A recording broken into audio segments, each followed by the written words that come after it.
For this next session, we have Tim Van Meegum here with us.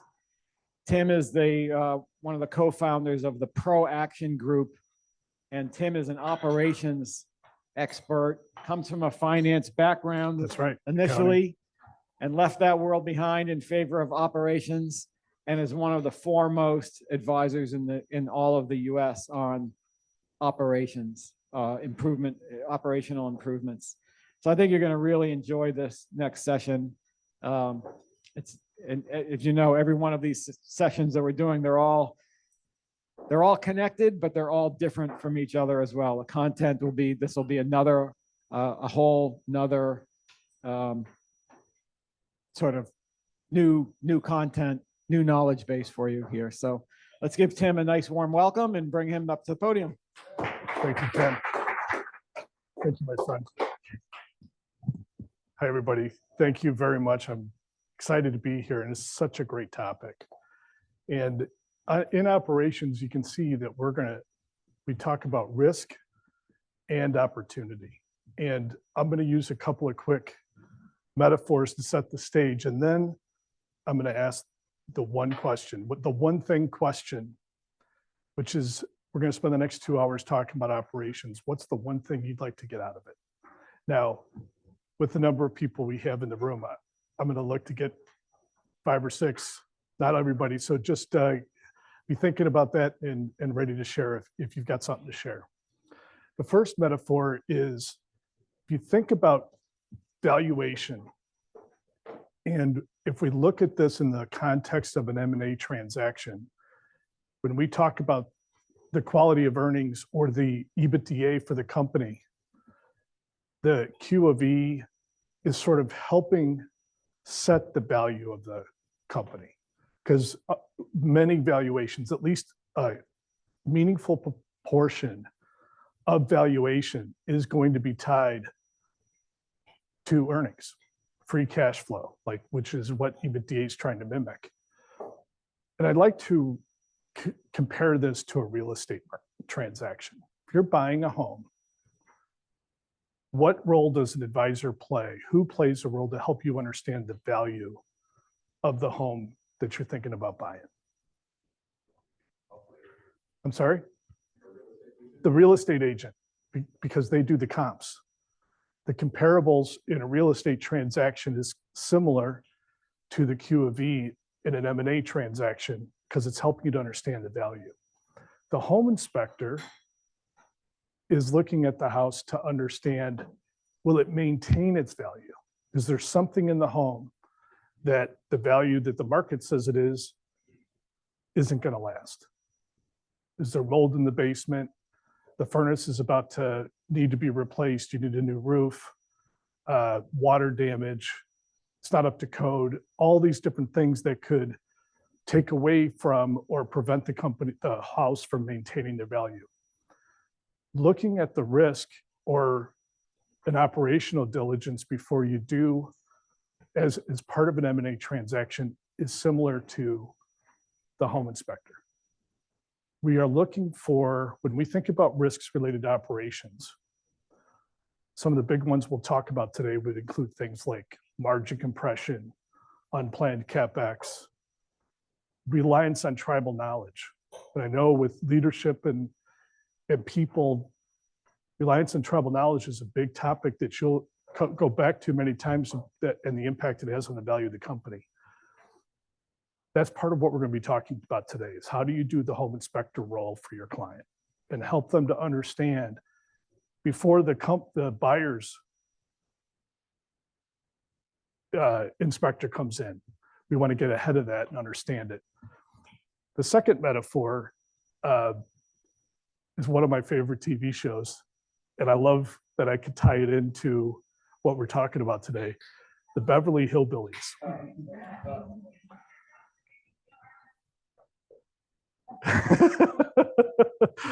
Somebody had something to add, but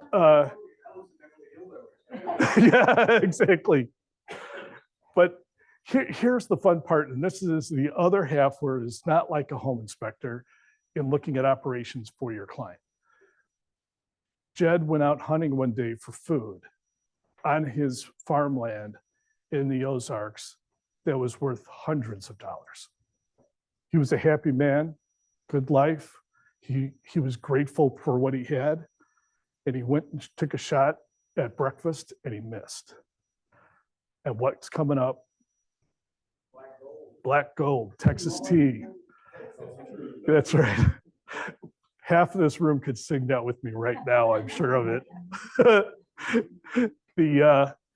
Here's the reality. The value of that land went from hundreds of dollars to hundreds of millions of dollars. How much of the oil did Jed put there? None. That gives me goosebumps. It was already there. A lot of times when we talk about, in fact, there'll be a conference on this next year about value. A lot of times people say value creation. Forget value creation. Let's start with claiming the value that's already there. I want to know how much oil is under this farmland. And that's what we're going to talk about today. We're going to talk about how do you look at a company's operations and understand the true value of what they built.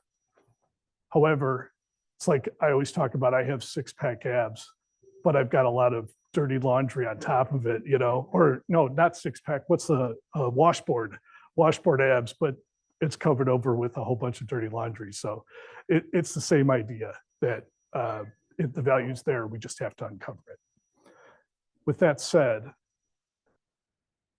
any thoughts on the one thing? We're going to talk about operations. Any questions you'd like to make sure we dive in or topics to cover? Please, Scott. Obviously every company in one form or another has operations, right? But companies drastically different, Yes. manufacturing companies, service companies, stuff like that. It's just gonna kind of give a general framework no matter what type of company. So great question, Scott. And the question for those who didn't hear is, will the topics we cover address service, software, finance, companies, distribution, as well as manufacturing? And absolutely, it all relates. And it's also a very fair question. Let's view this as a working session. There's a lot of topics we'll cover, but let's talk about it, especially things like how does this apply if it's not in other firms besides manufacturing. Thank you, Scott. Anyone else?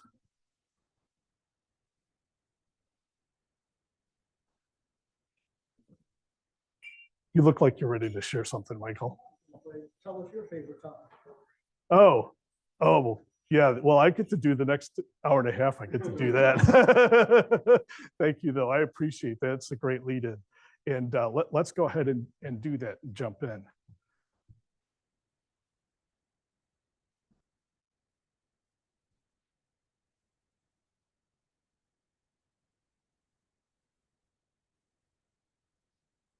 All right, I might be doing something wrong.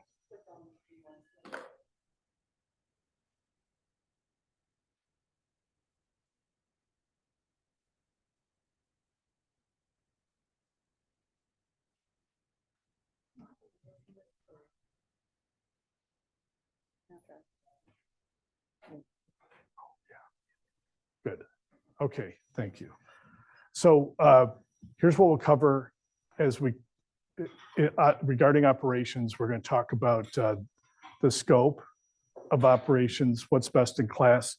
We're going to spend a lot of time on the value levers and then the indicators of opportunity. What are the things related that we'll see that tell us there's an opportunity to improve?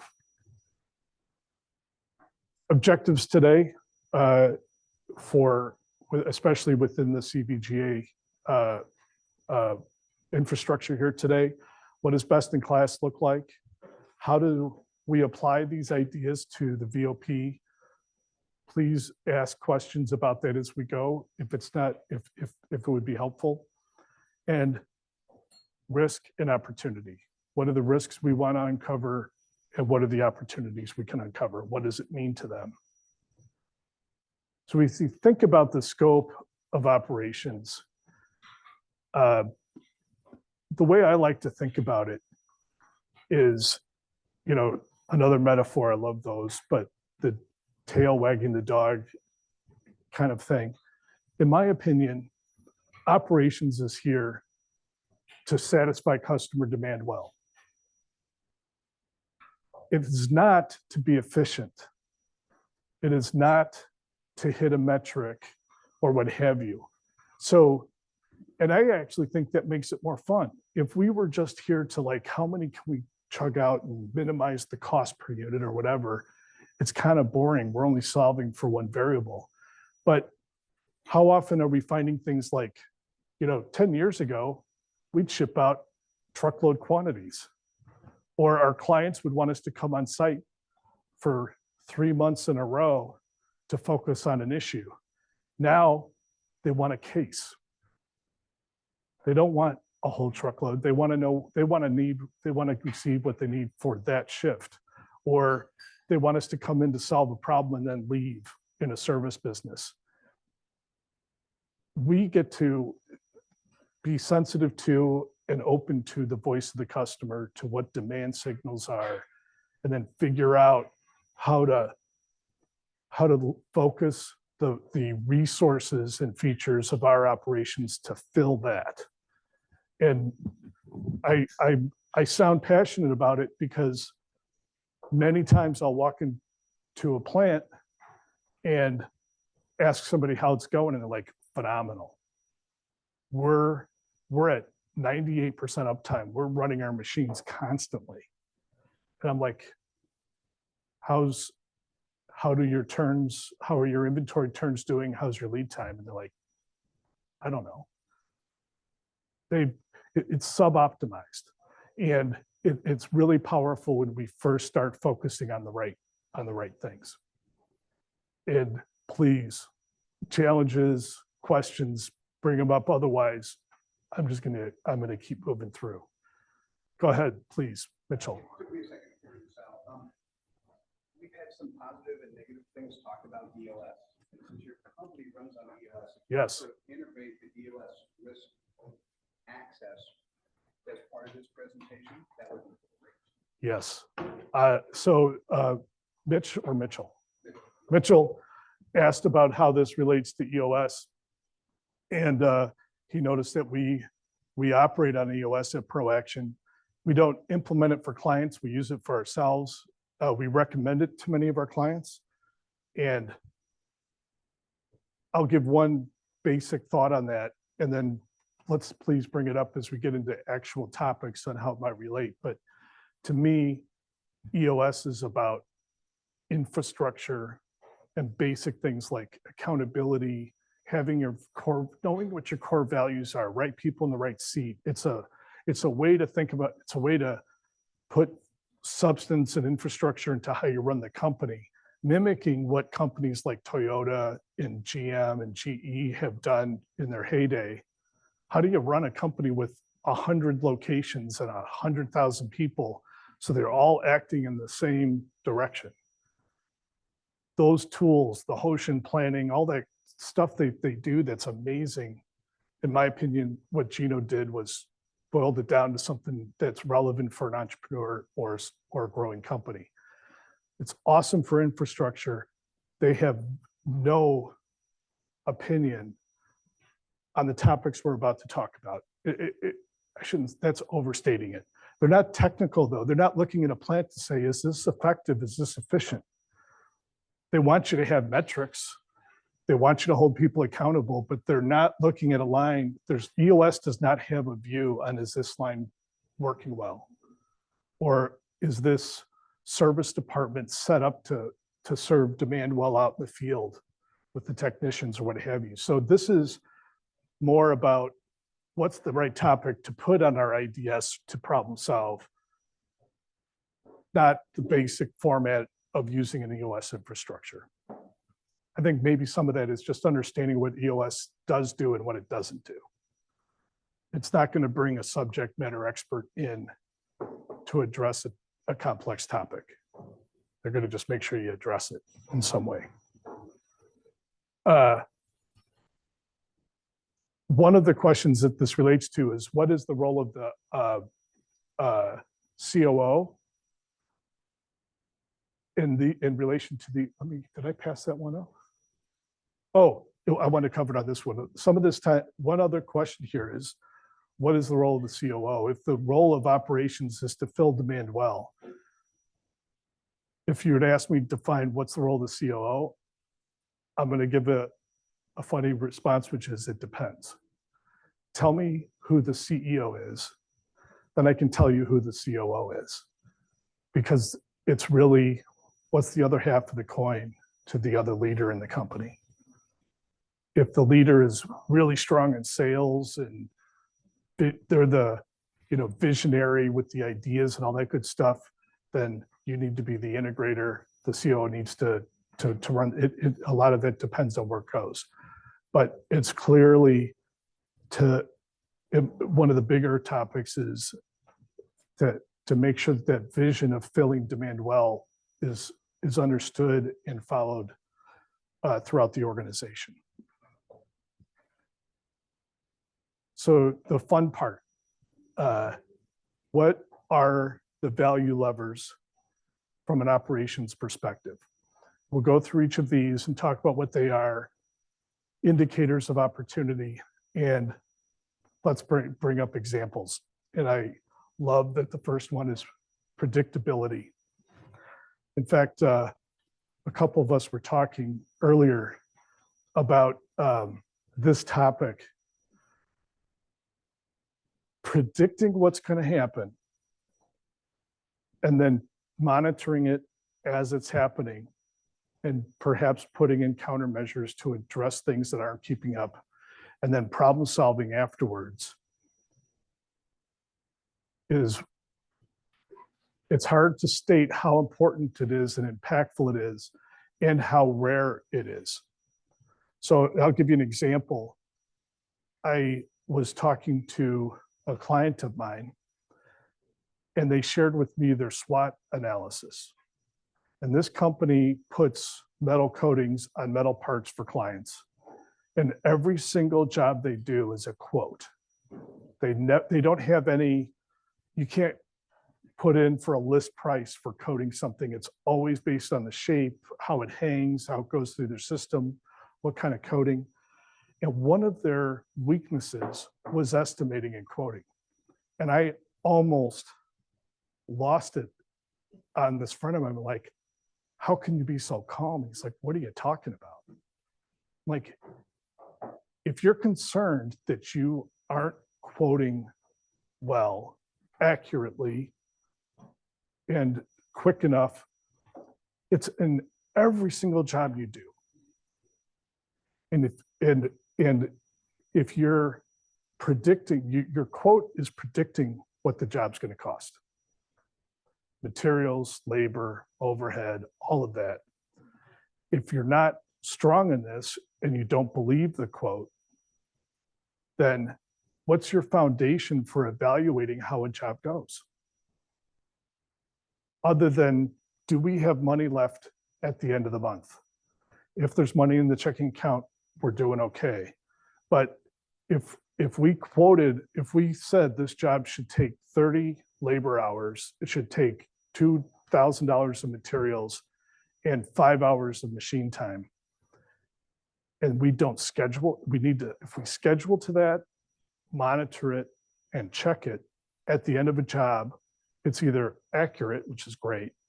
If it's inaccurate, was it a quoting error or an execution issue? That creates a closed loop system. Predicting is number one because it affects everything else. If you get this one thing right, and it's true in a day, in a week, in a month, in a year, in a day, what am I going to get done today? Every person in your company should know what their milestone is or what success looks like for today. If you're on a shop floor, what am I scheduled to produce today? If you're a field technician, what jobs am I scheduled to get done today? If you're an accountant, what am I supposed to have done by the end of the day? Whatever it might be, that's true, and it's something that we can monitor and compare at the end of the day and see if it's true. How many of us here have had a client where if you asked them on the 25th of the month, will they hit budget? Will they give you an answer that turns out to be wrong? At least one. Yeah, yeah. I mean, it happens all the time. 3 days ago, you said we'd be on budget. We're 20% short. What happened? And that inability, like getting good at predicting, whether it's forecasting the sales pipeline, whether it's daily production, whether it's what's our forecast for the month, what new products are we going to get done this year, whatever it might be, but predicting what we're going to do, monitoring it as we go, and then doing the closed loop system drives, if we do one thing right, that's the one we should do. And when it's not happening, like sales forecast, how many of you, if you were to think about your clients, how many of them would, if you were to say, do you believe the forecast shows you're gonna, if you use the, probabilities for each stage, you're gonna close $3 million worth of business in the next 6 months. Do you believe it? How many know clients that they absolutely would believe it? At least one. And I mean, it's hard. It's hard, but it was so fascinating. I interviewed a lady who runs a company that has outsourced VPs of sales. She's like, it is absolutely possible, but so few companies do it. If you don't believe your sales pipeline, view it as a problem, not as a, well, it is what it is. You can't forecast the weather, people, look at them. But we laugh, and it is funny because, how often have I gone out with an umbrella and then it's sunny? Like, actually, that never happens. I never take an umbrella, even if I know it's raining. But we know today we can give people notice if a hurricane's coming. Couldn't do that 50 or 100 years ago. It's getting better. And the same thing's true in the sales organization. If you have a really good, like, what does it mean to get on the first base of your sales pipeline? What does second base mean? What does third base mean? And are we qualifying well? You can get good at forecasting. You can get good at it, but it's rarely done.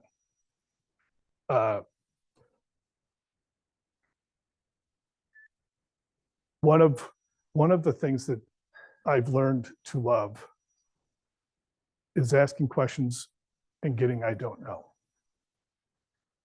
I don't knows is a buying signal.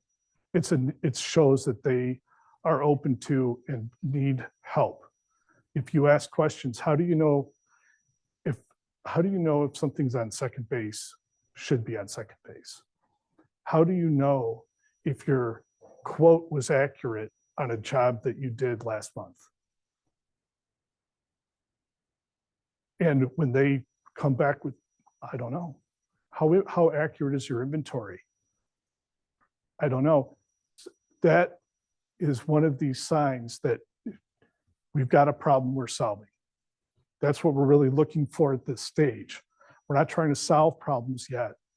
We just want to find the problems that are worth solving, and then determining their commitment to solving them.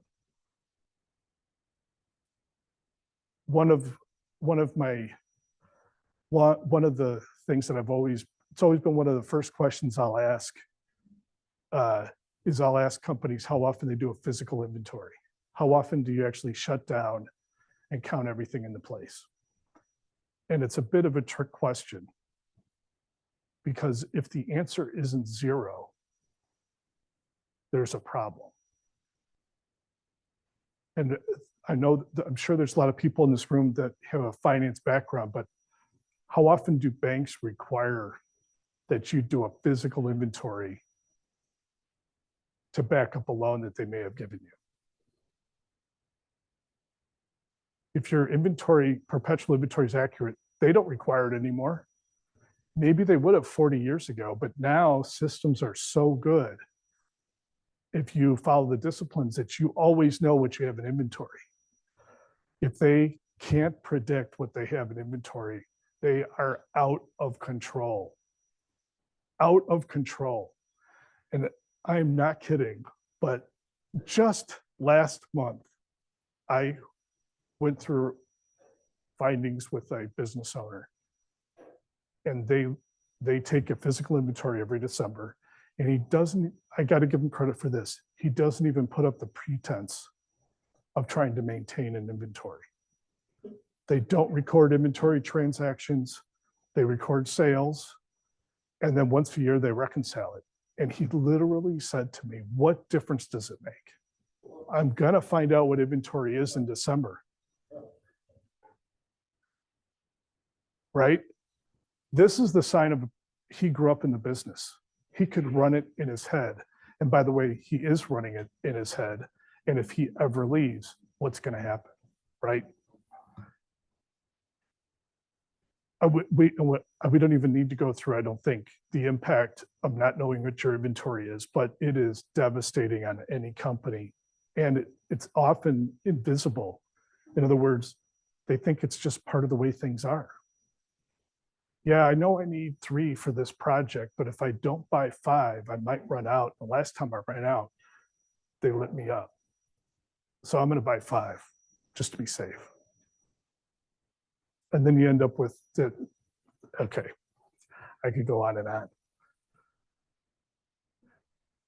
Any questions about predictability being a value lever? And makes sense? If not, we're going to move on to another amazing topic, which is segmentation. ITW's been kind of famous for this. There are 4 quadrants, the 80-20 rule. Anyone familiar with this? Maybe share with everyone what that is. So the basic idea is this: you segment your SKUs or your services that you sell, the big sellers, and it's as many items or services that make up 80% of your sales are your A items. And then all the rest are the B, the small ones. Your large customers are however many customers it is that makes up 80% of your sales. And the first column and the second column is all the rest of your customers. And oftentimes I'll ask a client, how much of your profit comes from your large SKUs or services sold to large customers? And they'll say, I don't know, 60%, 70%. Would you believe me if I told you there are many times where it's over 100%? Right? How often are companies really digging into how to spread overhead and actually doing it and actually looking at a customer income statement?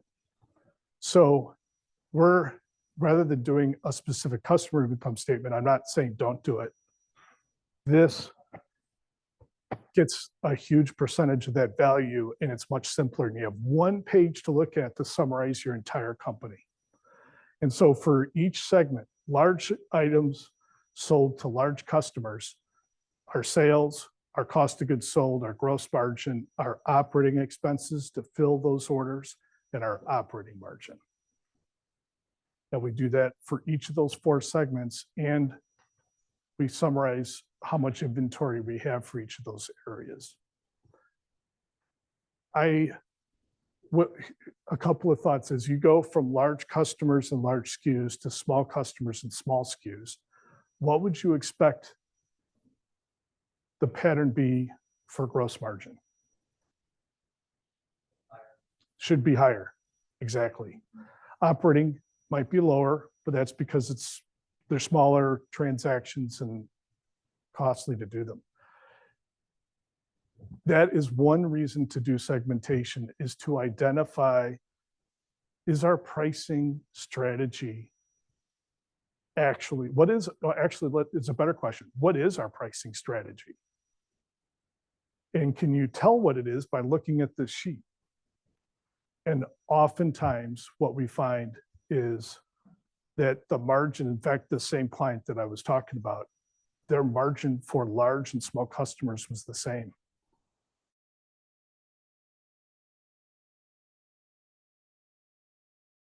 And I love this guy because of his heart, but he's like, you mean, you think I should charge a different price based on how big the customer is? Like, he took that as a personal insult and lack of integrity, that I'm going to take advantage of this smaller customer and charge them more. Yes, that's exactly what I'm saying. You know, you got to find out what they're willing to pay and charge them that. Market-based pricing, it was all cost. We were able to see by doing this what his effective strategy was. And I'm sure we all have our experiences on this.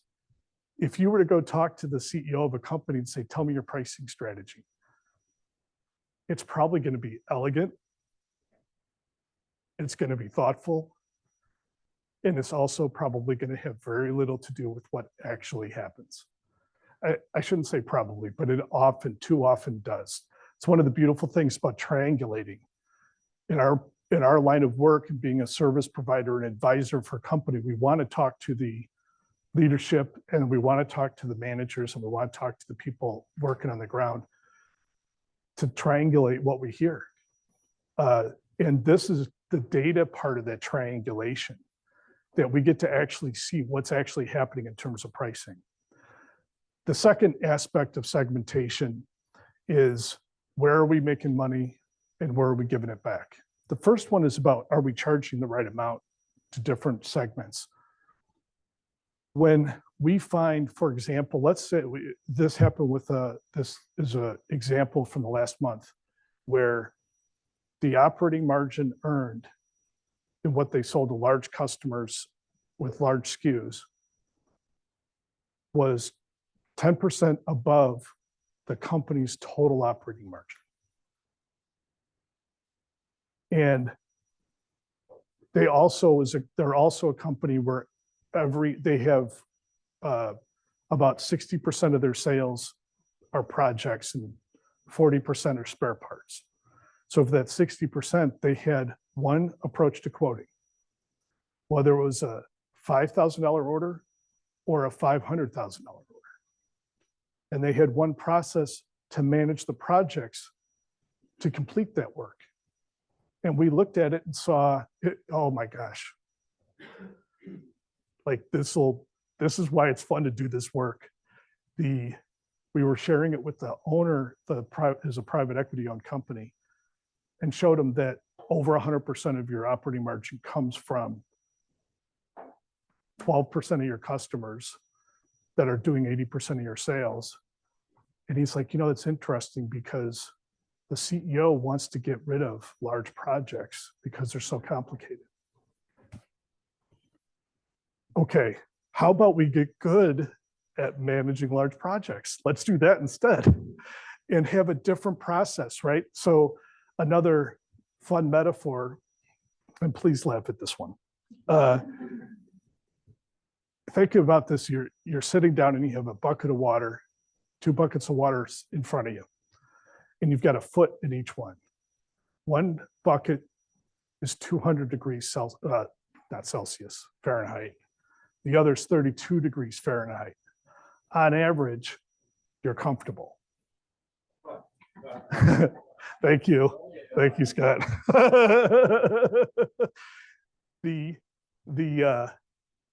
That's what this company was doing. They were managing on the average. Everybody had the same quoting process, the same project management approach.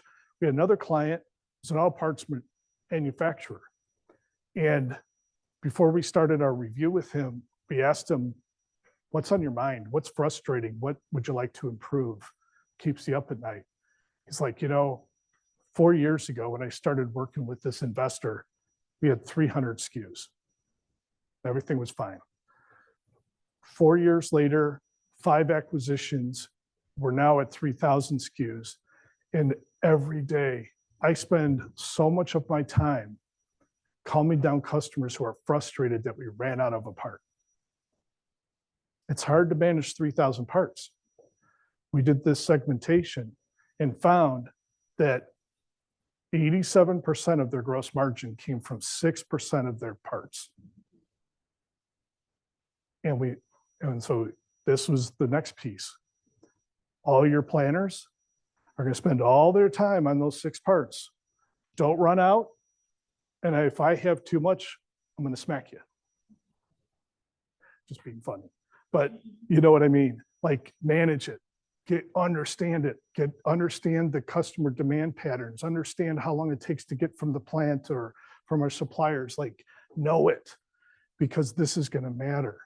And everything else, 96%, 94% of our SKUs, we'll put 3 months on the shelf, and every time it gets down to 2 months, we'll make another 2 months. It doesn't matter. It's 13% of our dollars. It's a different, when we figured out, and it changed their world, they no longer had an issue. They reduced inventory and they had a higher order fill rate. Their customers weren't angry anymore.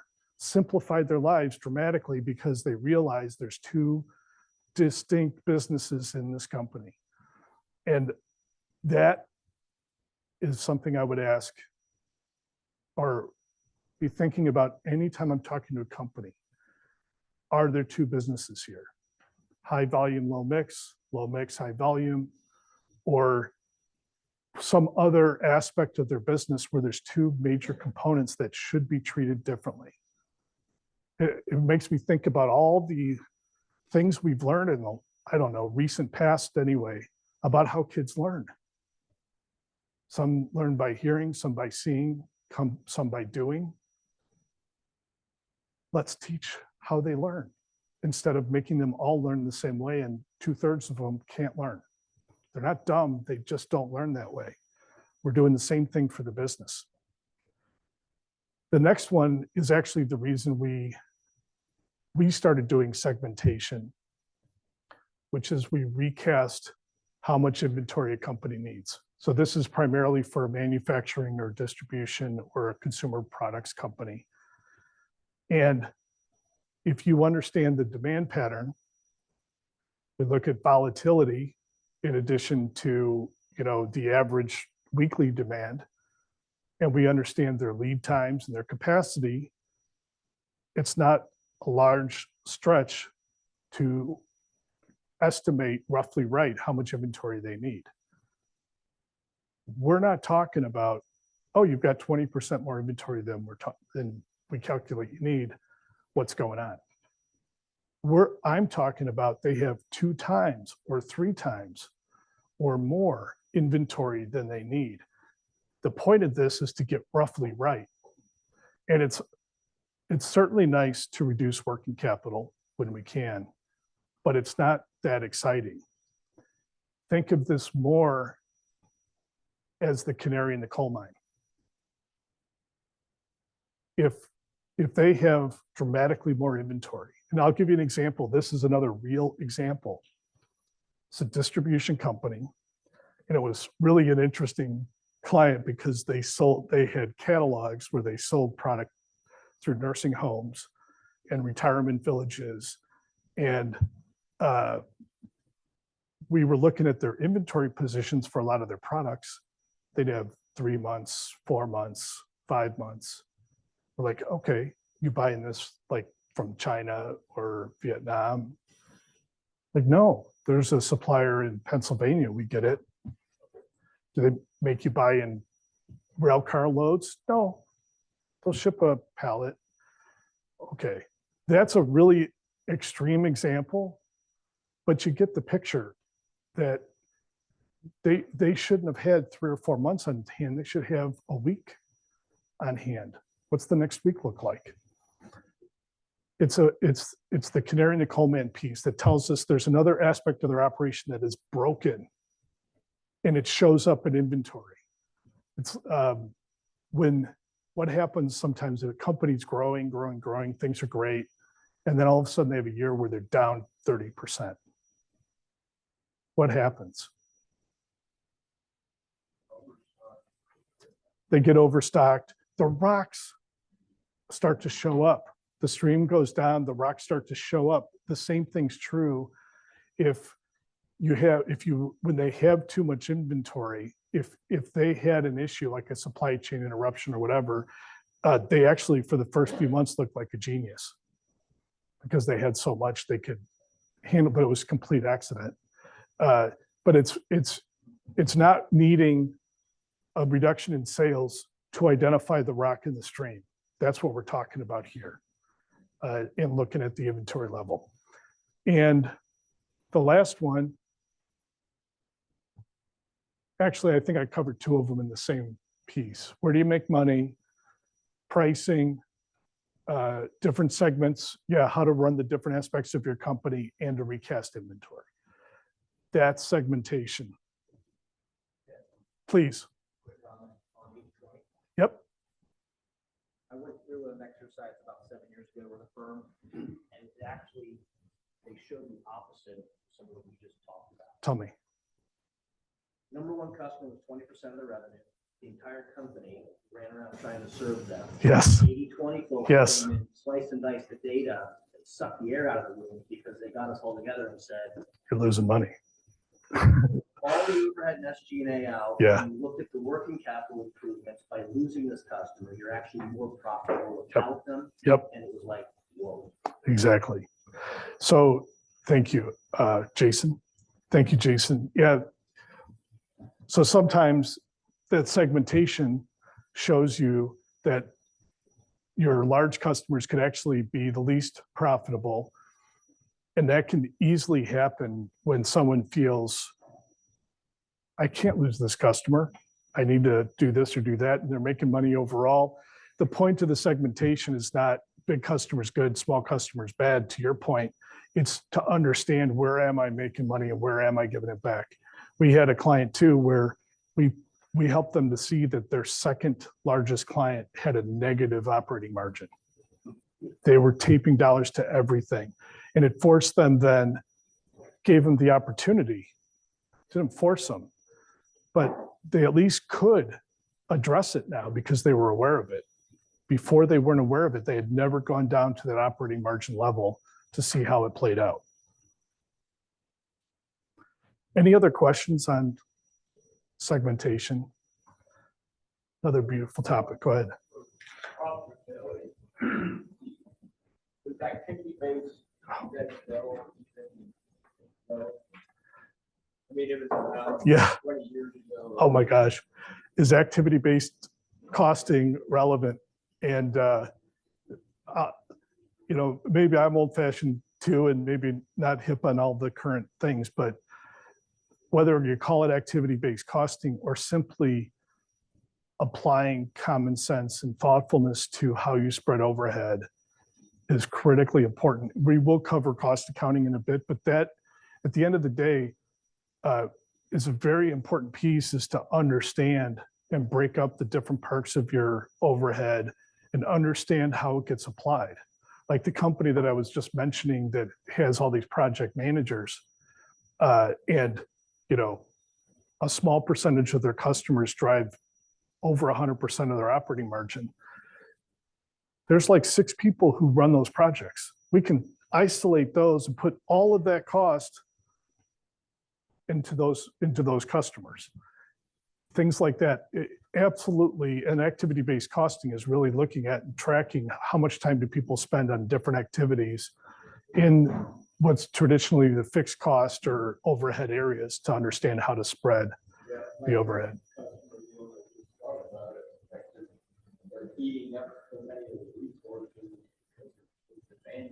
Yeah.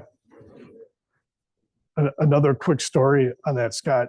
This client that I mentioned earlier where the CEO literally said, what difference does it make if I track inventory or not? Also, they make machinery and then they sell the spare parts later, and the machines are amazing.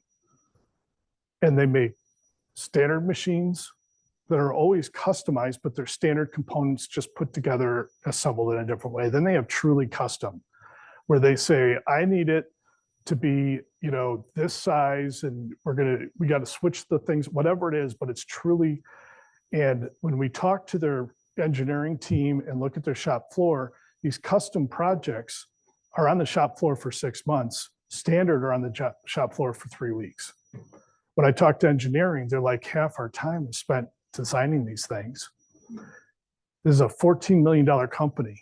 When we looked at the margin difference between a standard and a custom machine, it was 6 points. And for the amount of sales they had, it was $30,000 of marginal revenue related to doing custom machines. And it took up half of their engineering budget and 6 months of shop floor time. They were taping $100 bills to those orders. So yeah, activity-based costing under whatever current name it is very, very important. I mean, we're back around. Going into activity-based tools,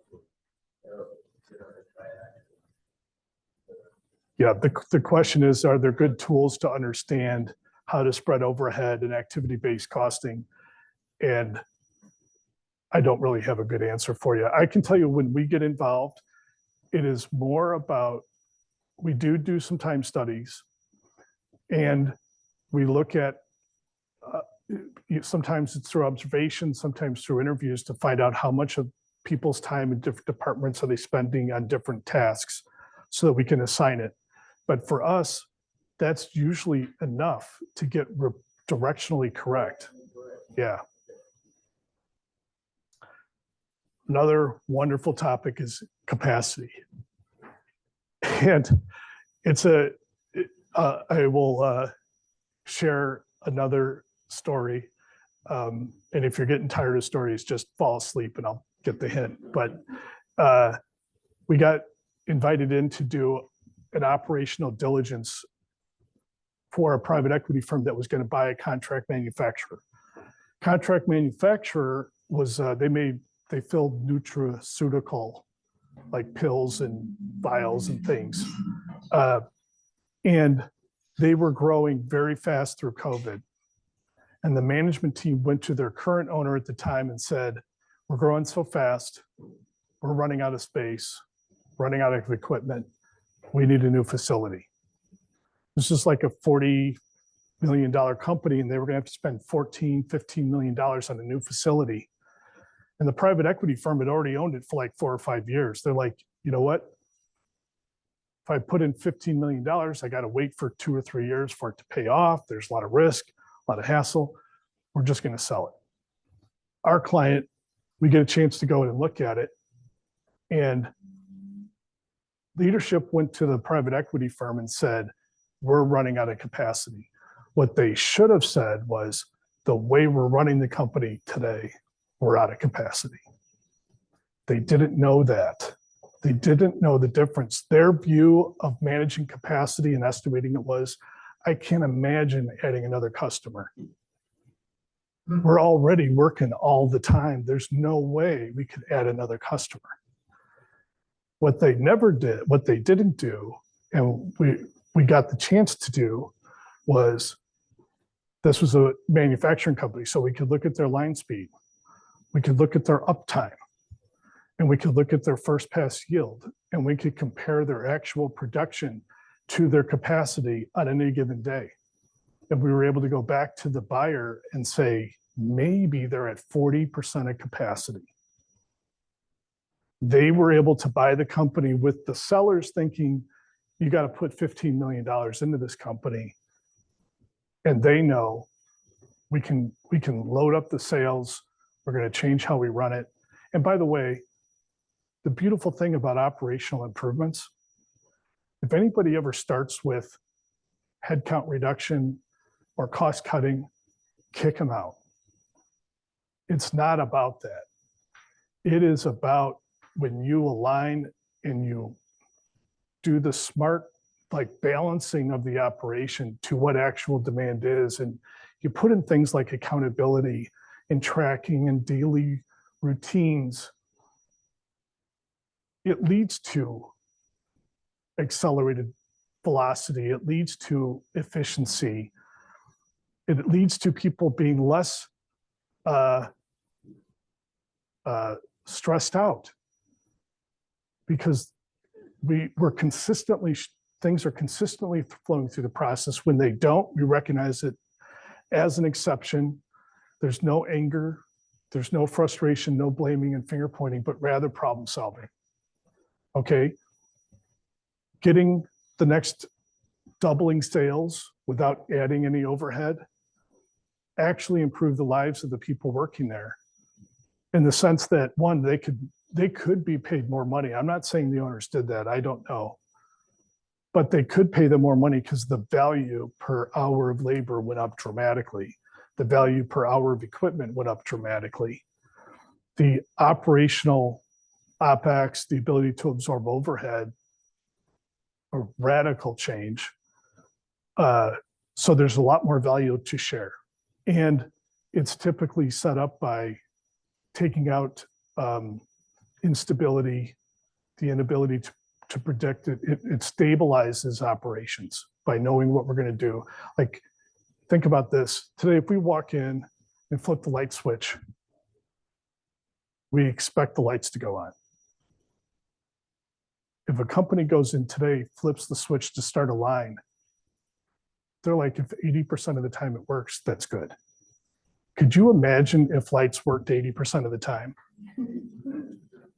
How would our lives change? We'd all be carrying flashlights. Well, we have them in our phones, but you know what I mean? Like, we'd be carrying torches and candles and everything else. Like, I don't know if the lights are going to work. They always work. And that's what we need in our plants, is that type of reliability. And this is a big, big aspect of it. And this is another area where the I don't knows are wonderful to find out. Where are you at today in terms of capacity? Oh, we're at 80%. How do you know? I don't know. That's what the guys tell me.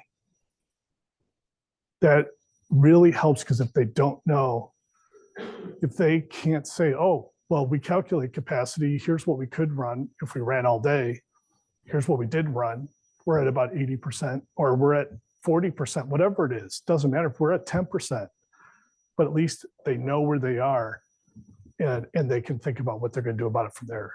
Another tremendous, yes. Total available capacity. Yes. Do you start with like 3 shifts plus weekends, like nameplate possible, you never stop? Yes. Okay. So yeah, that, in my opinion, understanding the absolute is good to do. That doesn't mean, so this is funny, but a plant could have a goal to be at 60% of their capacity, because we're not working third shift, because we have downtime for PMs or whatever it might be. It helps you set the target, but the critical thing, it's like, you know, being accurate and granular is so helpful. And it reminds me of sales and operations. Sales is frustrated because lead times are growing. They've missed a bunch of order timelines. And so, you know what sales does? They start padding the demand. Padding the demand. You know what? We're gonna need 20% more next month. We got more orders coming up. Operations gets tired of building things that don't get shipped, so they start interpreting what the sales, right? And it just becomes this ridiculous mess. Let's just be accurate and transparent with what's going on and figure out how to handle it. It starts with capacity.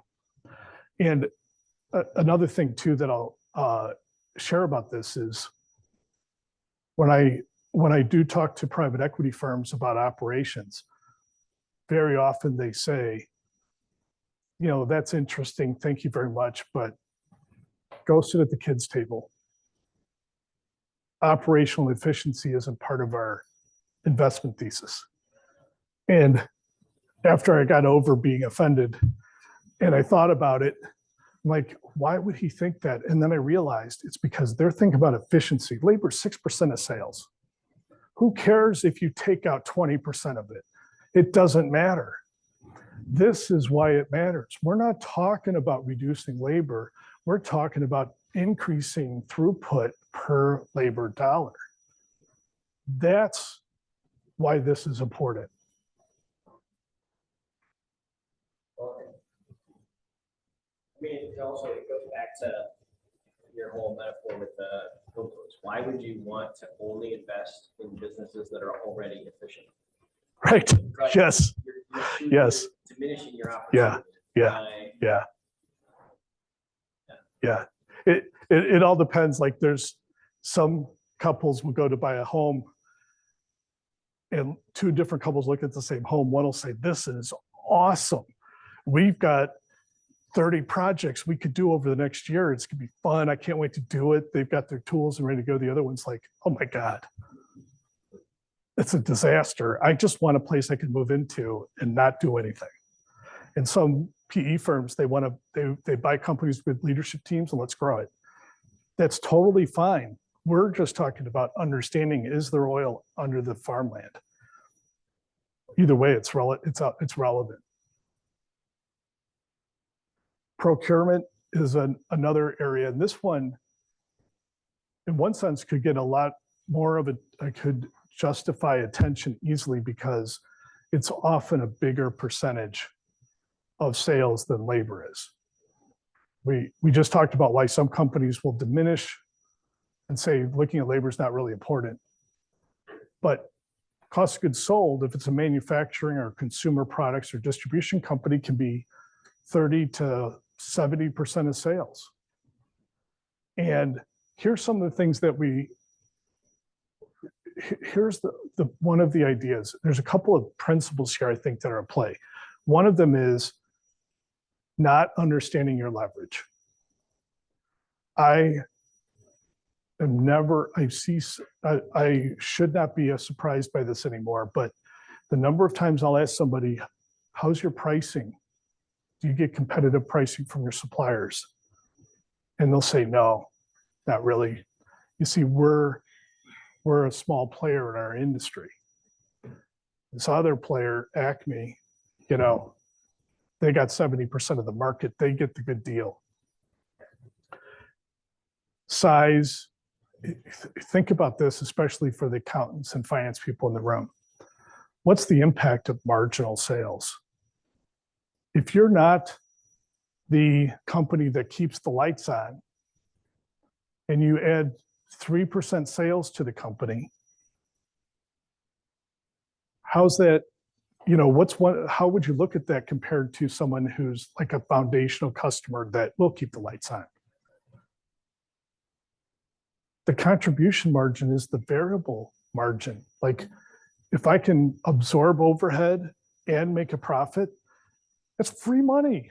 I've already got the equipment. I've already got the people. I'm not going to hire people to do this business. I'm not going to add a line or a supervisor. It's already there. So companies have it's so easy to have this defeatist attitude that I can't negotiate with the supplier because there's bigger companies out there. And especially when we're negotiating, our purchasing team is negotiating with their sales team. Neither of them have any leverage to change anything in their company. So part of the key here is to look at where are we spending our money? And if there's a couple of key areas, so if it's a manufacturing company, they buy in resin, components, steel, the big chunky things, sometimes even indirect products. Or if you're a company that hires a lot of staffing, the companies that provide them the staffing would be an example. And then do they have a written agreement? Would be, as an example, are they taking this seriously? Or I shouldn't say taking it seriously, they take it seriously, but are they applying good thought and effort to leverage the infrastructure of the suppliers? Even if your companies have changed that I've used in this example over time, but even if you're like Google or used to be like GM or something, but who's a huge company, your supplier's infrastructure dwarfs your own. And your ability to negotiate, to have them apply their resources to you as an account has a lot to do with how you negotiate, how you set up the agreement, using competitive bids, longer term, like another current example is a company that makes eyewear. And I asked, 92% of their business supplier comes from China today, which they're very nervous about. They want to reshore, like that makes sense, especially today. But I asked him, what kind of agreements do you have? And he goes, no, it's just PO to PO.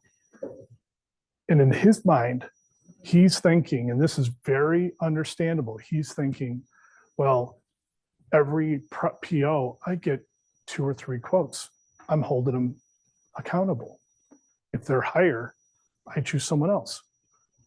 What he's not doing, he's looking at each one of these POs might be for $200,000 or $300,000, but he buys $8 million a year. And if you think about it for a 3 or 4 year contract and the growth they have, we're now negotiating a $30 million, $40 million contract. Are you going to get different investments from the supplier if you're negotiating a $30 or $40 million contract? Absolutely. So here it's really understanding, are we leveraging our supply base? Are we using competitive processes with our big areas? Some of the indicators that we'll look at here, one of the obvious one is how many agreements do you have in place, which often it's 0. One of my other favorite ones, it's also kind of a little bit of a trick or hidden question, is how much is the inbound freight when it's a physical product? And if any of you could guess, the most common answer is it's free, right? Because it's built into the product cost. But if they're buying it delivered, they actually don't know what the freight costs are, and they are probably providing a profit on the product and a profit on the freight to the supplier. And that might be the right decision, but if they're not even looking at it, that's an indicator that they are not looking at procurement in a strategic way.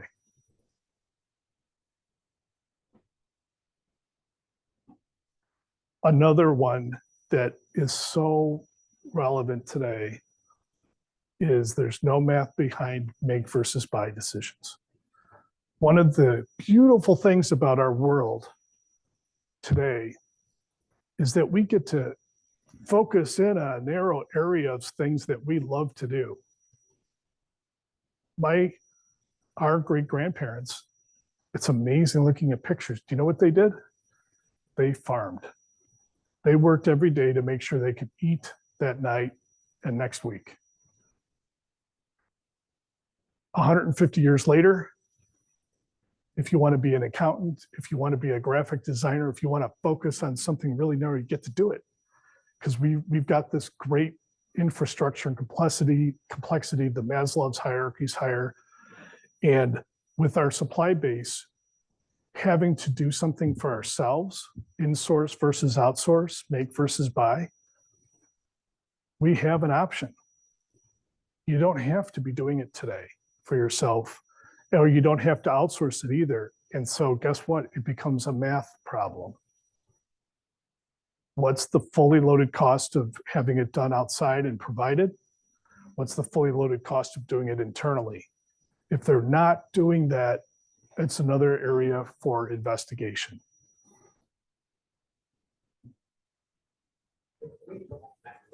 Yeah.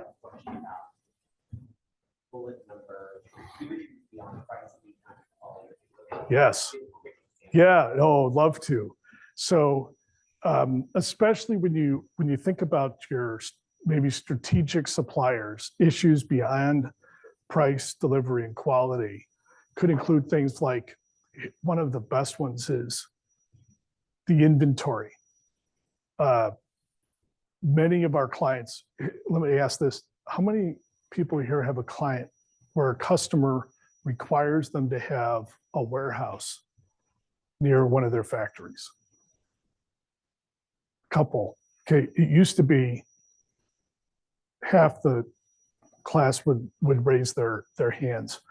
And it makes sense. The customer's like, look, I need to know that it's right next door. I can pull it. I feel better. Think about the cost of that. And you know the customer's paying for this in the end. They should be anyway. But there's the cost of the warehouse, the cost of the labor to manage it, the system to track it, the inventory itself, the freight in and out, right? It's a high cost solution to this problem. What if that customer instead trusted you enough to share their production schedule, their forecast, and they also said, you're going to provide the inventory. And I would, every day, I want a shipment for the next day or the next week, whatever period of time they want to say, to satisfy what we're going to need. What does that do for the supplier? Who's this more impactfully better for? The customer or the supplier? Why is that? I'm sorry? You don't have to deal with all the warehouses. Yeah, one, you get to avoid the warehouse. Yeah, the forecast, what does it allow you to do? Yeah, you can level load. If you can level load your plant, when you know, hey, you know what, they're going to be buying 30,000 units over the next 6 months, I can produce easily, that. So you get to decide, oh, you know what, I have a slow period. Instead of shutting down those 2 weeks, I'm just going to make the next 2 months worth to give it, or I'm going to build it into the schedule every week, or I'm going to wait and make it when they order it, whatever it is, but you get to now plan it instead of reacting to it. It's a dramatically improved situation. So it's an example of a value added. Other examples include support for new product development. Sometimes you get a supplier to provide engineering or prototyping or, things like that can be very highly valuable instead of, as part of it. They help you grow your sales.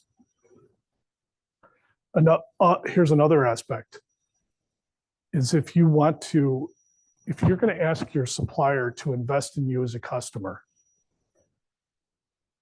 the way to help them justify a higher investment is to provide a clearer return on that investment. So you can say something like, for the next 5 years, as long as you maintain this quality level, you'll get 70% of our requirements. And I'm going to give you my forecast, my schedule. I'd like you to deliver it the week before I need it. And then you can negotiate things like, what happens if we need a new product? How do we price it without doing a competitive bid? What's the future pricing of what we're buying today? What happens if raw material costs change? So hedging is another area where you can increase your value by negotiating appropriately with the supplier. Like this eyeglass company I was talking about, they pay in US dollars for everything. And I understand it because from their world, there's no risk. I do everything in dollars. I get paid in dollars. I care about dollars. So if I pay and get paid in dollars, there's no risk.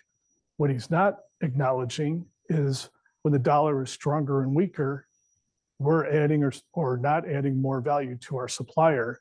We're just giving that all away.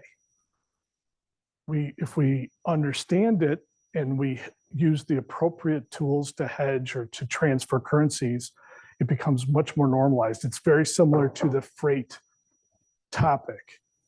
If they're not even considering it and they just think it's free, it shows a unsophisticated approach or an unthoughtful approach to sourcing. Same thing's true with currency, can be. Thank you. Good question.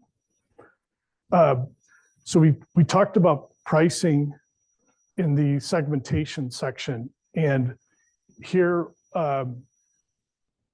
simply some more aspects of this or details that you might consider that will also kind of drive the success. At the end of the day, though, and these are all good ones to keep in mind and ask about when you're talking to your client.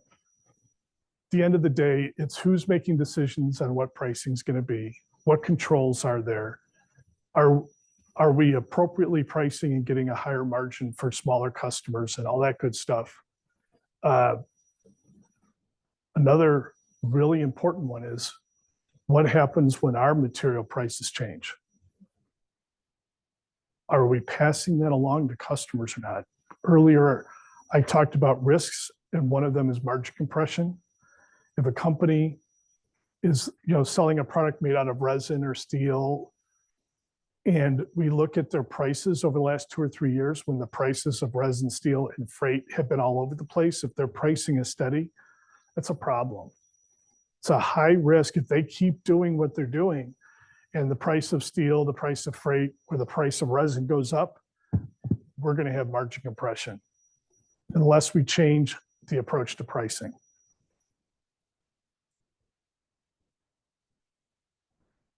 Some of the indicators of opportunity, one of them is the 80-20 segmentation that we talked about, in that margins don't go up as customer size goes down or the SKU size goes down. Another is the difference between gross and net sales. And this doesn't always mean it, but when there's a significant difference between gross sales and net sales, you just want to understand it first. Sometimes it's the marketing game. I have to give them, we negotiate a marketing allowance or whatever. It's intentional, it's known, it's there. Sometimes it's a discount. And who's giving the discount? How is it justified? We just gave a report to a client. They say 36%, every project is a minimum of 36%. We showed them 200 projects that were quoted at less than 36%. And the question was, how did this happen? Well, it was lack of control. At the end of the day, they let it happen.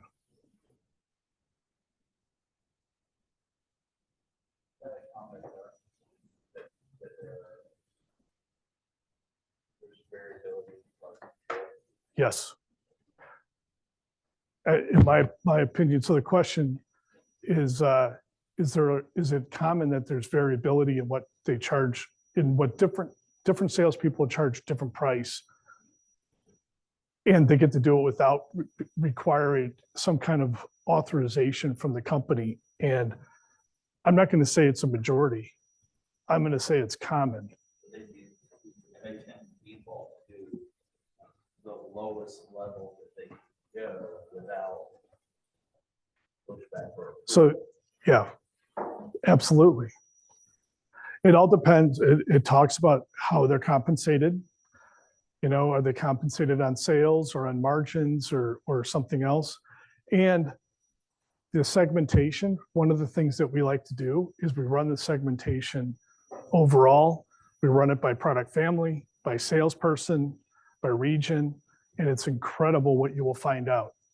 And when you see, for example, boy, the margins are much lower for this salesperson, kind of tells you what's going on.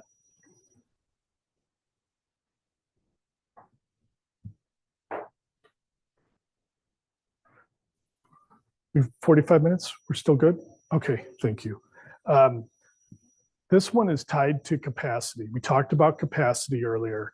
Efficiency and velocity are, when you look at an operation that in some way is filling demand, these are the two different aspects that we can measure. Efficiency is changing how much resource is required to fill one order. So if we're shipping 10 units an hour and we can do it with 9 people instead of 10, that's more efficient. Velocity means instead of shipping 10 an hour, we can now ship 15 an hour with the same people. That's improving velocity. this is our definition. People use these words interchangeably, but that's how we're thinking about it for the purposes of this analysis. And both are good to understand. We don't want to be inefficient. The real win comes from velocity. Some of the indicators of opportunity, how do you know when they could do things faster and increase the throughput per labor hour, equipment hour, compared to what they're doing today? The first one is, are they measuring it today? Has anyone heard of the, oh my gosh, Hawthorne effect? So like 150 years ago, a company came out with a good lighting system. And they wanted to see what the impact would be in a factory if you had a good lighting system. So they went and installed it in a factory, and then they observed the production, and wouldn't you know it, they got a 15% increase in productivity by putting those lights in. Then they stopped monitoring, but kept the lights in, and guess what happened? It went back to normal. The Hawthorne effect is simply observing impacts throughput. If they don't measure, this goes back to predicting. If they don't predict what we're supposed to get done today, then measure it throughout the day. And not that you're yelling or yelling or getting mad at people if they don't hit it, but just I'm going to understand why, and just asking the question. Someone can ask you very nicely the same thing every day. And if your answer is, I don't know, eventually you're going to get sick and tired of saying, I don't know, and you're going to find out, and think about it. I know they're going to ask me, did I finish my work today? So I better finish it, or I'm going to have to answer the question. It just works. Now, if you track it and monitor it, but you never say anything, and there's no follow-up, eventually it becomes meaningless as not tracking it at all. So the real answer here is that you're predicting what you're going to do, you monitor it through the day, you do countermeasures to help them keep up if they're behind, and you do problem solving afterwards to make sure, to figure out how to improve in the future. That process works, and we have never seen less than 20% improvement in speed by doing this when it wasn't done before. Ever. Rarely.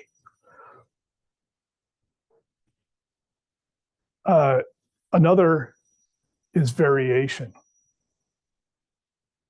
And you get the same results first shift, second shift, third shift, or different operators running the machines, or this happens all the time in the field. Like one client, they sent out field technicians to do maintenance on generators. There's some technicians that could do 4 or 5 work orders a day. There's others that are lucky to get through 2. Variation is a sign that they're out of control. It's relying on tribal knowledge. It's relying on personal, everybody does it their way. Those are signs that we can improve efficiency and/or velocity. And we're going to get in a minute to showing why this is so important. I know there's a lot up there. Any ones you'd like to ask about or point out? Go ahead. Yeah, so your 1 to 3 hours.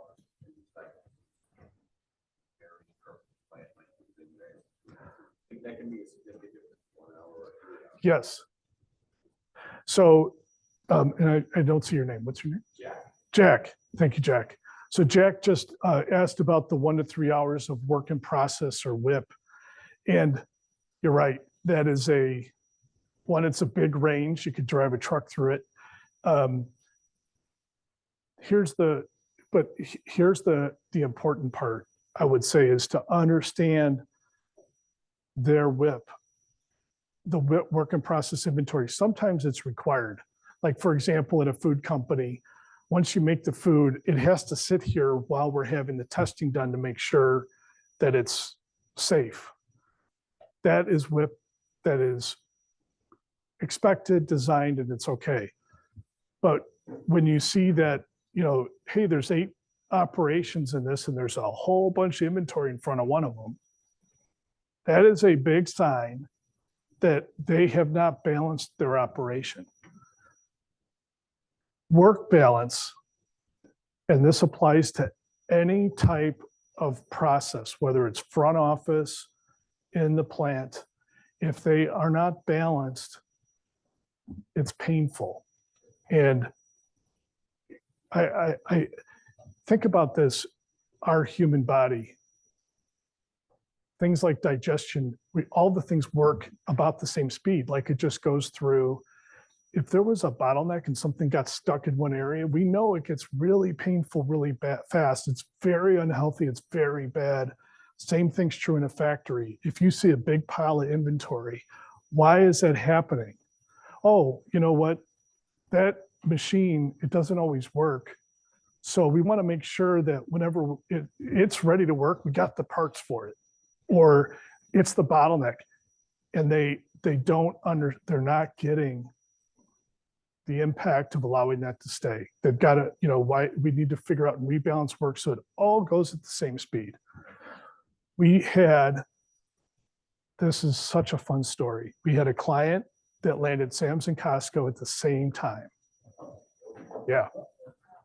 It literally doubled sales within a quarter. They were running 3 shifts, 24/7, and were 40% short of being able to fill their demand. And they hired us to do a 3-week-ish study to say, could we fit enough equipment in your plant to get the rest of the demand? We started on Monday, and on Tuesday we said, forget the study, give us 8 weeks, we'll get you the throughput. And 8 weeks later, not only did we get them the throughput, but we went from a 7 to a 5-day work week. And one of the biggest changes we made was, one, the tracking thing we talked about. They weren't tracking anything. They didn't know what they were supposed to accomplish any given out. We fixed that.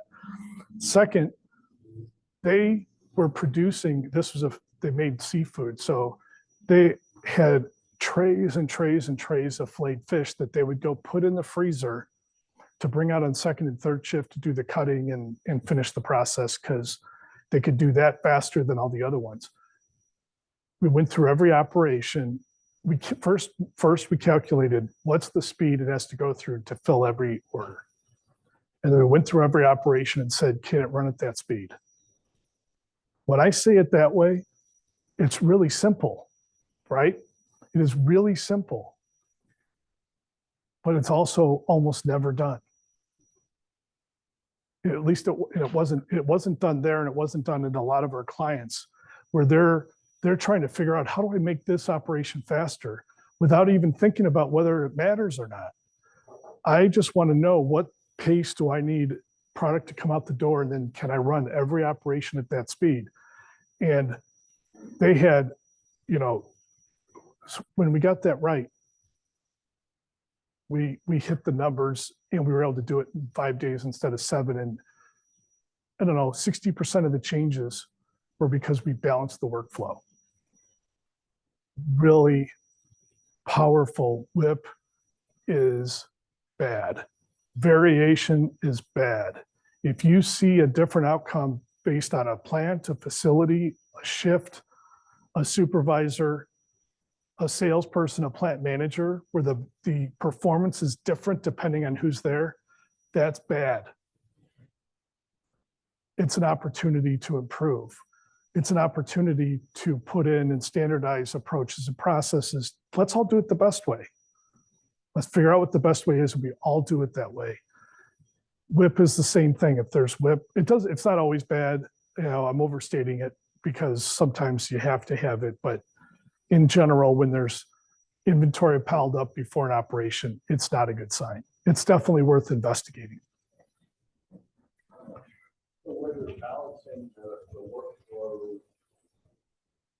benefits if you ever have to explode something? I mean, Yes, yes. So Scott asked if you're trying to balance workflow, does that mean sometimes you slow down an operation? Absolutely. Absolutely. Like there is zero benefit in operating faster. And has anybody, how many people here have read the book, The Goal? The Goal. Okay. It's like from the 70s. What was that? You like a rat. Yeah, Goldrath. Eli Goldrath is the name. This book changed my head, like changed my thinking. And the metaphor he used, it's one of these books that's half a novel. Oh, it's a novel. And part of it's related to a plant and trying to figure out basically the topics we're talking about. And then he also applied it in his personal life. And he was a scoutmaster. And he was going on a hike. And poor Herbie was this large, out of shape, overweight kid. And he's like, do I put him in the front? And she tried that. And they still weren't really slow. Everybody was kind of like behind him going like this. He's like, what if I put him in the back? And then he's still walking at speed and everybody else is a half a mile ahead. And he's like, this isn't going to work. What if I put him in the middle? Nope. You know what he did? What worked? He took everything off of Herbie. He didn't have to carry his sack. He didn't have to carry his backpack, a canoe, supplies. He was the pace setter for the company. So they made him, and nobody was going faster or slower. If you could go faster, it didn't help because we have to all get there at the same time. That's kind of the metaphor. So yeah, it's figure out the speed you need to go. And then if you're faster, thank you. It's not helpful. So this is the one I've been waiting to share. I love this slide. It pulls everything together that we've been talking about. And we're gonna take a couple of the improvements that in value levers that we just talked about and model them for this company. So we have a very simple income statement for this company with sales, then cost of goods sold, which has got material, labor, and overhead like normal, then gross margin, operating expenses, and then their earnings, EBITDA. We modeled a 1% improvement in scrap or negotiating with suppliers. Oh, and today, by the way, they have a 10% on 65 million in sales. They make $7 million in EBITDA, which is a little over 10%. Material is 60% of their cost of goods sold. We do a 1% improvement. It's a $200,000 reduction off a $20 million spend. It's good, but it is not radical at all. Very modest. And again, it can be either reducing scrap or renegotiating some aspect of the contract for an improvement. We also modeled a 10% improvement in labor efficiency. So instead of out of the 13 million, we got a $1.3 million reduction by taking out non-value added steps, the work balance, things like that, assuming the same level of sales. So for this company, that takes them from a 10 or 11% to a 13% earnings margin, which is a 19% increase. That's nice, but it doesn't change the world. If we also model a 15% increase in sales, and when we do this, material costs go up completely proportionally. Labor, we can handle 10% of that growth with existing labor. The last 5%, we have to increase it proportionally. And why is that? Because we sped it up. We sped up the process. We can do more. We can handle some growth without adding more people or adding extra hours because we can produce more per hour. And then overhead, we modeled it at 25% of the rate of growth. So we're not going to add a new plant supervisor, a new CEO, or new facility, but we are going to have maybe another supervisor or indirect labor working on it. Okay. Look then at what happens here is then with 3 singles, 15% growth. It's not insignificant, but it's also part of, at least in the private equity growth. We have a modest improvement in cost of goods sold, or in materials and in labor, and we sped it up a little bit. It's an 83% increase in profitability. We hit 3 singles and drove in a grand slam. We've had clients who, after this happened, sold the company. I'm not recommending this. I'm not saying it's a good thing to do. I'm just saying, if 8 months into owning the company, you've almost doubled the run rate. You know, every month we're earning 83% more than we did 8 months ago. You can sell it, and because it's a shorter period of time, your return on investment is like through the roof. It's a great option. This is why we don't have to be the investment thesis for buying a company. And operations doesn't have to be the reason a business owner wants to improve. But it is an investment thesis, and it is a reason, because they don't have to work any harder, but they can earn 83% more. My favorite part. Mic drop. Go ahead. Oftentimes, by the time you're called in on this, they've already tried to realign that operational efficiency. Normally, from a perspective, right? How is it? You talk a little bit about getting them to realign their thinking that we're becoming efficient. We're not looking to cut costs per se, but we're looking to become efficient so that we can build capacity. Yes. For the growth piece. Yes. Which is really where a lot of the whole value of efficiency. Yeah. Is. Yeah. So it's a great question, Craig. And there's a couple of, I think, really important topics to consider with this. A lot of times before we get a chance to come in, they've done what they could. And that could be, we're going to let 20% of the people go, or we're going to cut staff or do something to try to, get our costs in line. And then we come in and we want to talk about preparing again for growth. Well, the first thing is we don't need growth. We can still get a 20% improvement without growing. But I don't know what the right conjunction is for this. You never want to fire people as part of an improvement project. You can reduce temporary support, you can reduce overtime, but you never fire people. The other side of that equation is when you go from a situation without accountability and everybody gets to do it their way to one with accountability, and we have standard processes, you don't have to worry about having to fire people.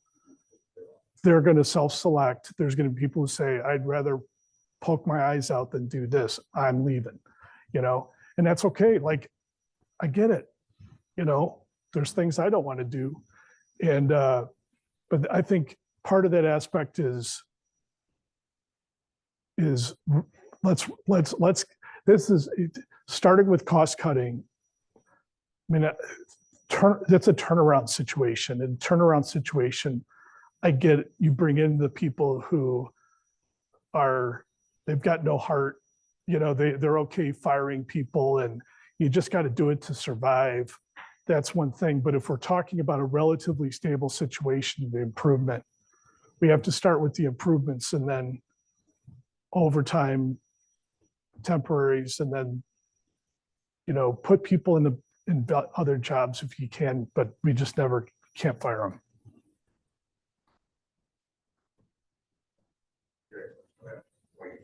What if you talk 2% sales growth?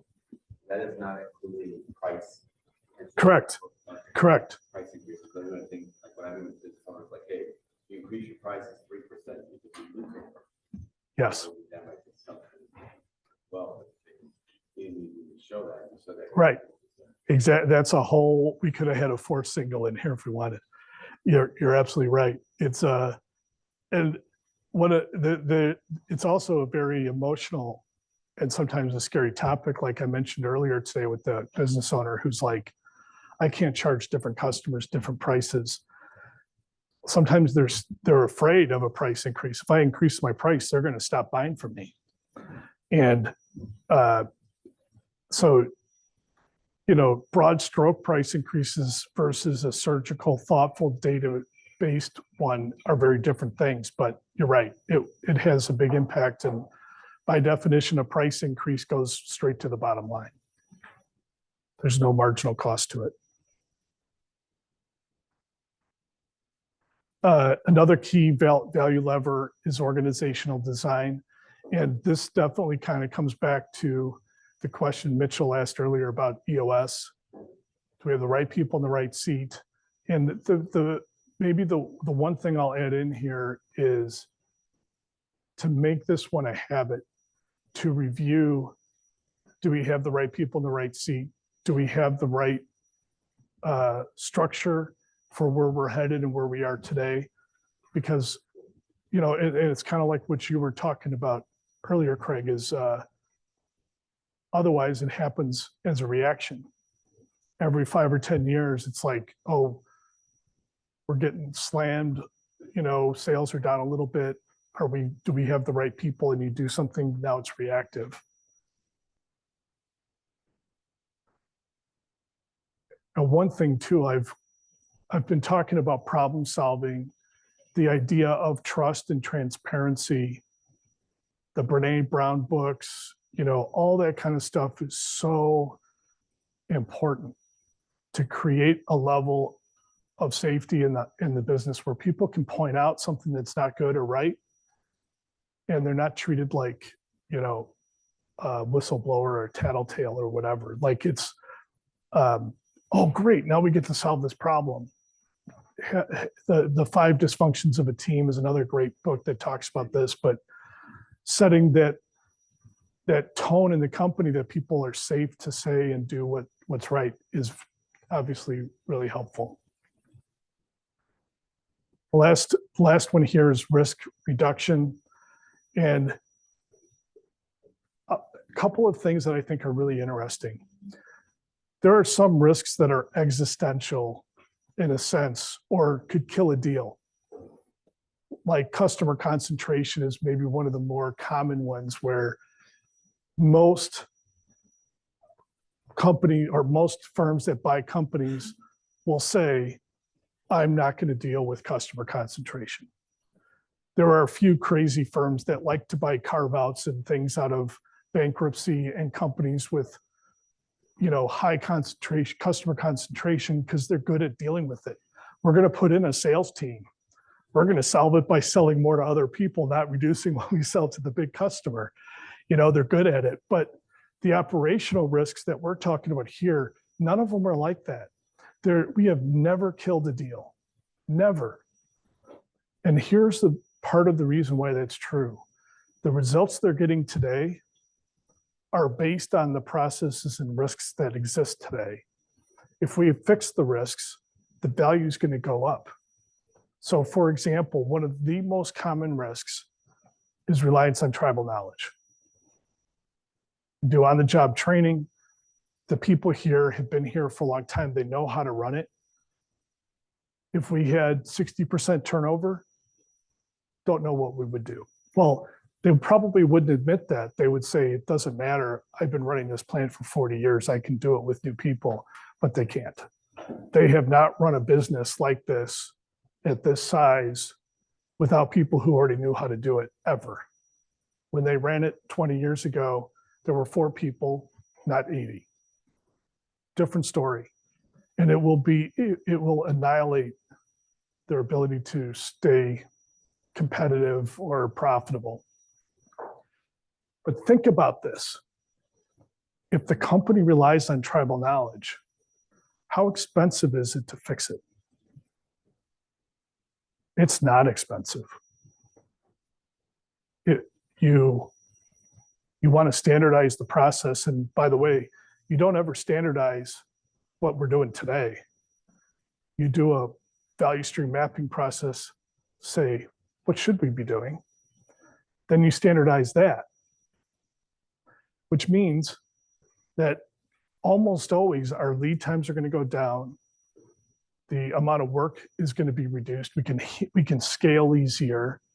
It's going to be cheaper to do what we're doing today, and we've eliminated this risk. So we have standard processes, we have an onboarding approach. We develop a culture where the process is followed by all. Here's the biggest part of it, is awareness. If we're not aware of it and we don't believe it's a problem, then we're not going to do anything. And then what's going to happen?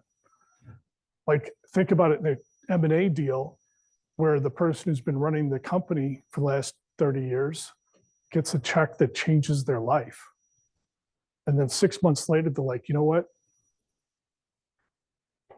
I'll be back in a month. I just got a new boat. Oh, what are we going to do? Now they got to figure out how to run it without that person. Or, I mean, I apologize for bringing up a political kind of topic, but this is unfortunately reality. I've worked for a half a dozen companies where they lost half their workforce because of a ICE type raid. And they didn't have documented workers, or their workers were not documented. I think it's a travesty. I'm not making any comment about the topic other than the fact that the company wasn't prepared. And in one case, a private equity firm lost their entire investment. They put over $100 million in to buy a company. They had this type of turnover and they lost every penny. They had to turn it over to the debtors because of how hard it was to recover. And all it would take to fix this, if you have a year, it's attention and actually taking steps to address it, but it doesn't cost you anything. Another one is margin compression due to pricing or material costs. What does it cost to renegotiate your contracts? What does it cost you to start hedging? It doesn't cost, you're not putting in a new line, you're not investing in a new ERP system. You just have to freaking decide to do it. Be aware of it, accept that it has to happen, and then go do it. All of these risks in operations are deadly only in the sense that if you ignore it for the next 2 to 3 years, one of them is going to bite you and it's going to hurt a lot. You had maybe more kind of an uptick of one of the risks being cyber, like the Oh, sure. getting your systems Yeah. locked and just all those things. Yes. And are you recommending third-party pen testing and other things to your clients? Because a lot of the smaller businesses they don't have CIOs or Yes. CISOs. Yep. And these groups are going after anyone, just trying to say, I'm not going to release your data until you pay us. Yes. So it's a major risk, I think. No, I'm just curious. How absolutely. you see it or Yeah. how you're dealing with clients. What I do is I introduce them to somebody who knows about cyber risk. Yeah. I'm an ops guy. I mean, if we see it, we'll raise it. But when we go do a diligence for a private equity firm, we always ask, who's doing your cyber? Yeah. Who's doing your legal? Get lost. Yep, it's a huge risk. Yeah. Another one is susceptibility to irregular activity. It's another reason to have a good perpetual inventory. So we worked for another company that had like 160 branches, auto parts with 10,000 parts in every branch. And there were 4 branches where they had like negative inventory. They had all these signs that it was out of control. They didn't do cycle counting. They really didn't know what their inventory was. Here's the problem with that. The first time somebody drops a transmission, I'm making this up, and it breaks, maybe that would never happen, but I don't, I'm not mechanical, so I don't know, but they break it and they're like, oh shit, they throw it away and they're like nervous for the next 2 weeks and then nobody notices. Like, oh, interesting. And then someone they know on the site says, I need a transmission, but I can't afford it. It's like, oh, I got you. These 4 locations, we hired a private investigator to come in and watch. All 4 led to arrests. And it's because the company did no favors to people by giving them this dilemma, this moral dilemma, this opportunity to take advantage of the company because they weren't in control. Okay. Like there's lots of other better reasons to have your inventory in control, but this is when we don't know what's happening. We are relying on people's integrity to not take advantage of the system. And that is not a good place to be. You want people with integrity, but you don't want to have to rely on it by itself. I think we covered this. So 10 minutes, good. We'll wrap up here in a minute. Process, this is very tied in with the velocity and efficiency. Almost every topic we've talked about today, at the end of the day, do we define an approach? Is it followed by all? And when it isn't, it leads to significant, that's where you see things like variation. Why do I have 30% more production on this shift versus that shift? It's because we're not following a process. It's one of the things that I love about EOS. For your top things that matter, define the process and then just make sure everybody does it. I hate it at my company because I'm the one that like, hey, wait a second. I started this. I shouldn't have to follow that. No, you got to, put your expenses in, damn it, whatever. Submit your receipts. It doesn't matter. The proven path, this really kind of comes back to the role of having an accurate perpetual inventory, bills of materials. And this is the same whether it's a manufacturing company or a front office type company where you understand the recipe for how do we serve our client and how does it come, driving our cost structure. This model here is really focused on manufacturing. If you don't have an accurate bill of materials, accurate inventory, you are going to spend 20 or 30% more to fill orders than you should. Previous one, that's the class. Here's a class or class. Which one? Let's do glass. Glass sounds like a great word. Yeah. It's an operational. If I was, yeah. What's wrong, Mitchell? You don't get it. I can't believe you don't know why that's funny. No, that's funny. Thank you. Thank you. Yeah. It's funny that the page that talks about accuracy has got the misspelled word. What? Yeah.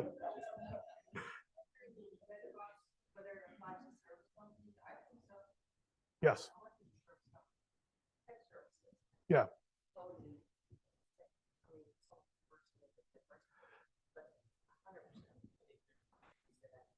In the red box, it says if it applies to service companies.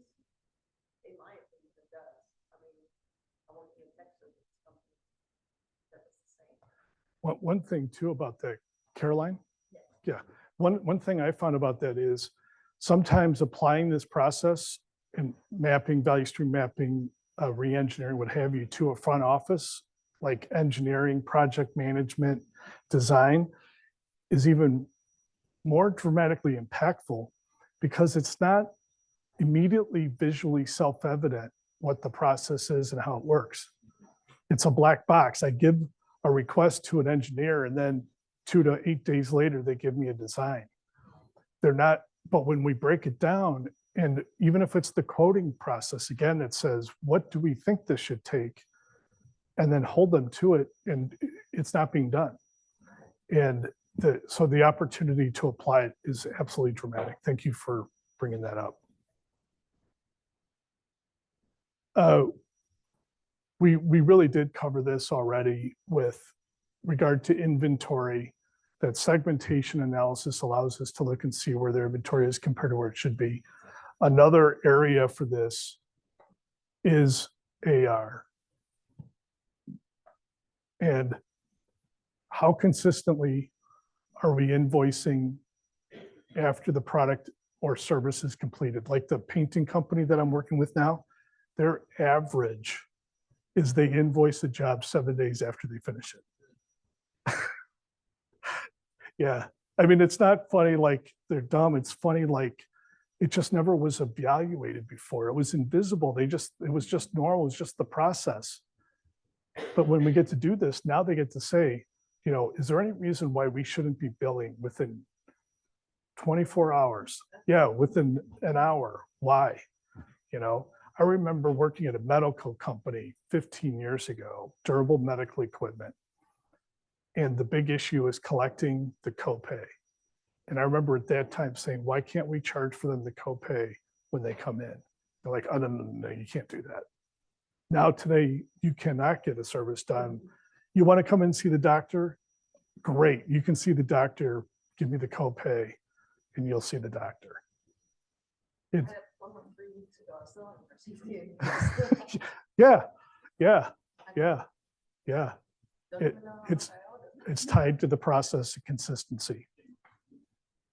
Share a story about one of the, it's correction and one of the most difficult corrections.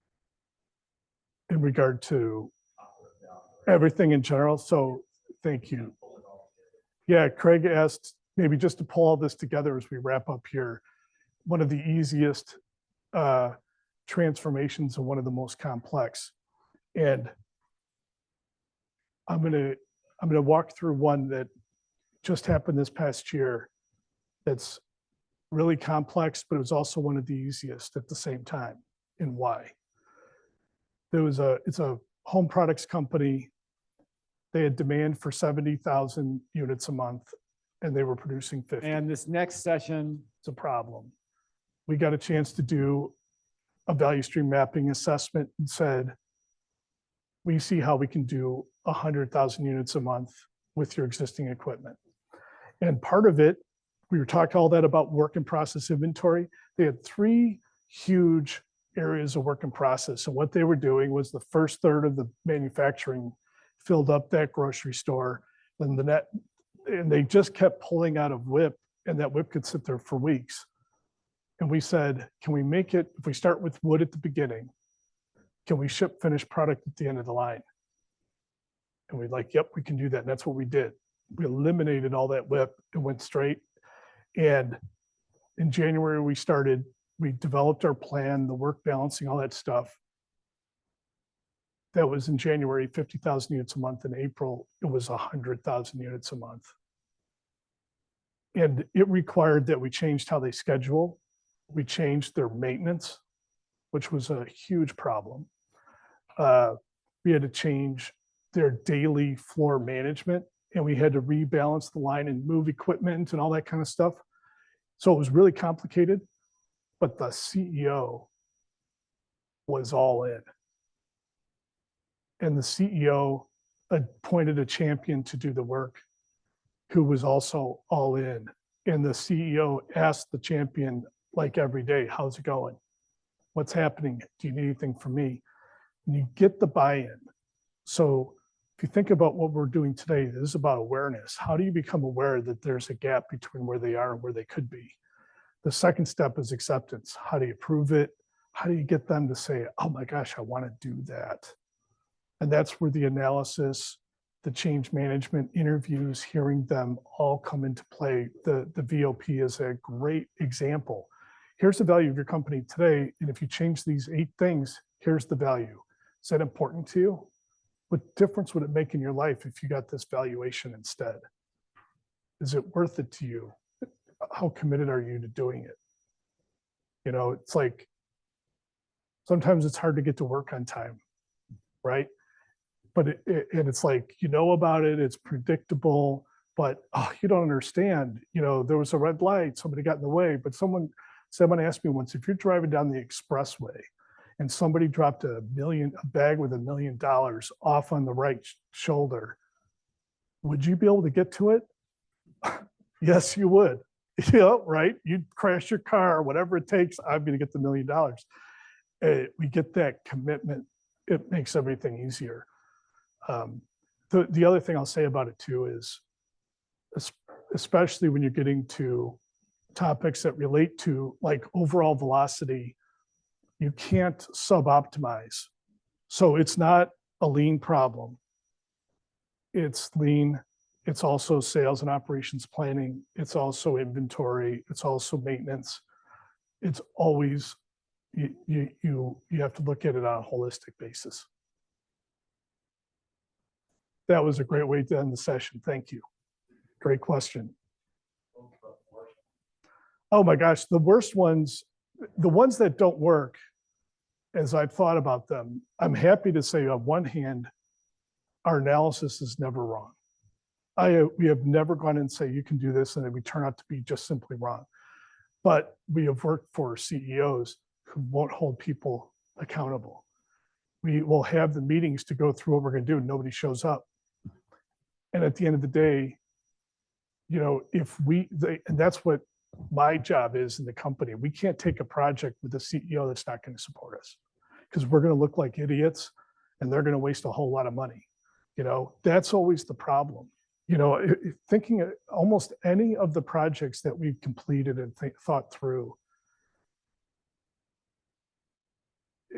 it's, you know, if you've got the right technical people to look at how to solve it, it's not hard. And maybe the other part that's really hard is a lot of times it's counterintuitive. Like the idea of standardizing how you do work. A lot of people say, but then I'm stifling creativity. And you have to really work with them to understand and talk about what this really means. Because we're not stifling creativity. I just don't want people to be creative on where to put the garbage can or where to, you know, how to cut this piece of fish. I want to do it the best way and have everybody do it. Put your creativity on something else. But I will think about that question so I'm more prepared for it the next time. Oh.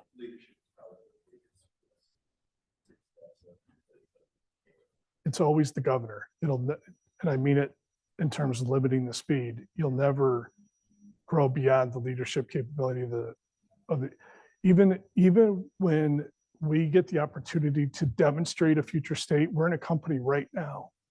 And we'll end with this. We're in a company right now. We did work for them 12 years ago.